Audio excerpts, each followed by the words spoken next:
The American Dental Association says that dental spending could decrease by up to 66% this year. That's a lot.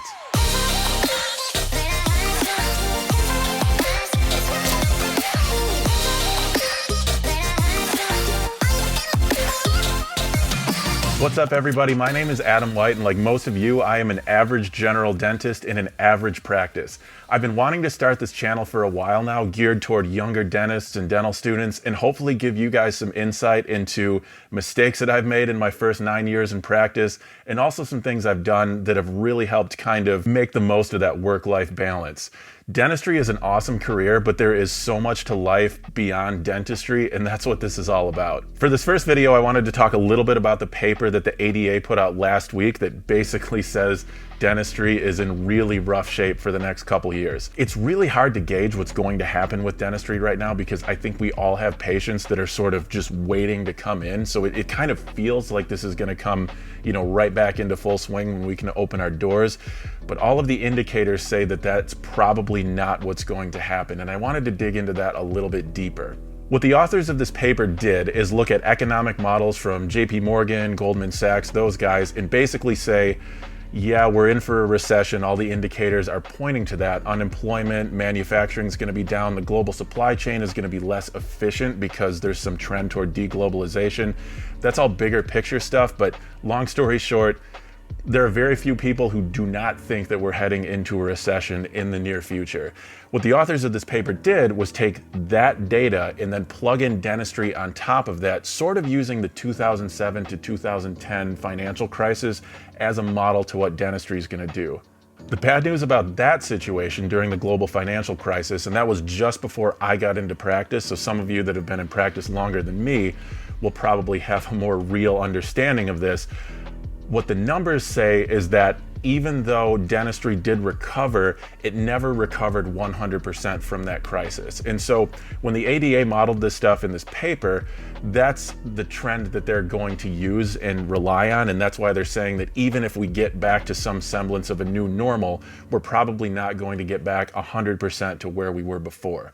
Another paper, and I thought this one was actually a little bit more interesting, and I'm going to link to this one in the description as well. This is by a group called Milliman, which is an actuarial firm. So these guys are used to running data, crunching numbers for healthcare and insurance and things like that. They actually have a little bit more optimistic projection for dentistry. So the ADA, and you can look at these tables, they are saying here's 4 scenarios. The most optimistic one has us back in full swing by January of 2021, and the most pessimistic, which the authors say is the most likely, they don't have us back to some semblance of a new normal until over a year from now, and we're not projected to come back 100%. It's going to be at about 80 or 85%. I dug into both of these to really try to figure out what the discrepancy was. Why is the ADA so much more pessimistic than this Milliman paper? It looks like what the ADA is measuring against is an upward trend. So what they are saying is without the pandemic, dentistry would have increased a certain amount over the next few years. With the pandemic, we're expecting a decline. So that gap gets bigger because the ADA is projecting an upward trend and then measuring against that.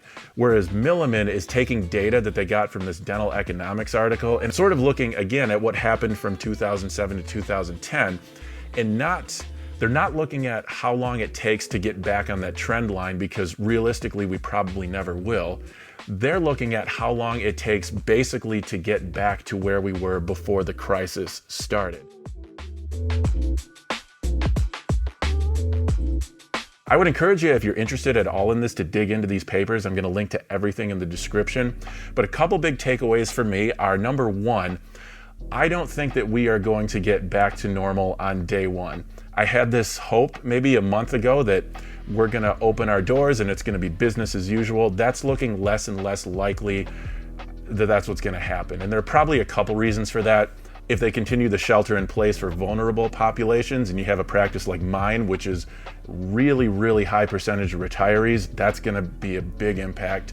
The other thing is if we are burdened, I say burdened, if we have all these additional PPE expenses in both time and actual expense, that's going to be a pretty big impact as well. So we're probably not going to be able to do the volume we were doing with that level of efficiency, at least for a little while, till we learn how these new regulations work.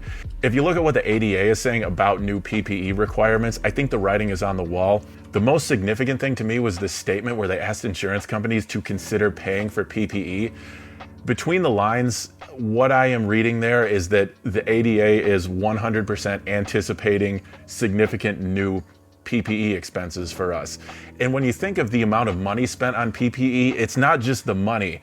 It is, if I have an additional $20 worth of stuff that I need to use per appointment, it's going to take a lot of extra time to deal with that. The other thing is that we are eventually going to return to some semblance of normal. So it's super weird to be out of work. It's been since like March 16th or 17th that I have worked anything that really generated any income. I've seen a couple of emergencies and we can bill the x-ray and that sort of thing, but my entire staff is laid off right now. So we're not really equipped to take teeth out and even start endos and things like that. So it's going to be weird to get back to work, but hopefully within a couple years, we're going to be kind of back on track. So if you are a fourth year dental student or you're a year out thinking, what did I get myself into? This career is in the tank right now. That's true. This is the weirdest time in history to be a dentist because of all the expenses that we have, all the educational expenses, the burden of student loans, and the fact that nobody can work right now. I feel that too. I've got a practice loan, I've got student loans, I've got to pay rent because I don't own my building. This is the struggle, and everybody's in the same boat more or less, and eventually this is going to come back. The next video I want to do is specifically for fourth year dental students, kind of some strategies that I would consider right now in this, not only the quarantine, the lockdown where you can't work, but how to move forward when you're that early in your career, because everybody's got student loans. If you're like me, you've got a practice loan. These are huge financial burdens that are not going to go away just because we can't work. If you don't want to miss that, hit subscribe. See you guys next time.